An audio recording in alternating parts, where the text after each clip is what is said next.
Fidèle aux idéaux de la patrie, le ministre de la Communication Patrick Mouyaya Katembwe n'a pas manqué un seul instant de commenter les refus de Kigali de signer l'accord de paix avec la RDC. Pour le porte-parole du gouvernement congolais, ce n'est ni plus ni moins le refus d'un géniteur de condamner sa créature M23 à la mort. Si moi je dois vous répondre, c'est parce qu'il refuse de voir la mort de sa créature, parce qu'en réalité, en signant l'accord avec le gouvernement de la République démocratique du Congo, c'est consacrer la fin. Parce qu'on vous a déjà démontré de mille et une manières que les M23 en réalité n'existent pas.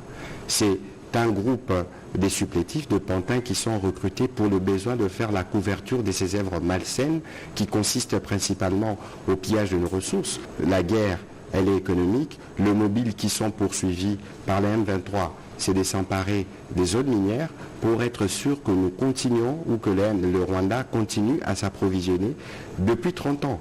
Et aujourd'hui, pour nous, dans la stratégie du président de la République, sur tous les fronts d'ailleurs, militaires, diplomatiques, médiatiques, économiques et judiciaires, c'est de mettre fin à toutes ces gesticulations. Et donc, sa non-venue aujourd'hui, ce n'est qu'une manière de retarder ce qui va lui arriver parce que nous finirons par y arriver à travers les différentes stratégies que nous avons mises en place. Et donc ça doit être bien clair. Et c'est pourquoi, pour cette question spécifique de l'Est, nous disons que les médias, que les Congolais, nous devons tous faire bloc derrière le président de la République. L'intransigeance de la RDC restera telle qu'elle. Il ne sera aucunement question de négocier avec les terroristes. Si cela devait arriver, il faut alors au M23 de rejoindre le processus de Nairobi censé régler la question des groupes armés locaux, a déclaré Patrick Mouyaya Katembwe, ministre de la Communication et porte-parole du gouvernement congolais.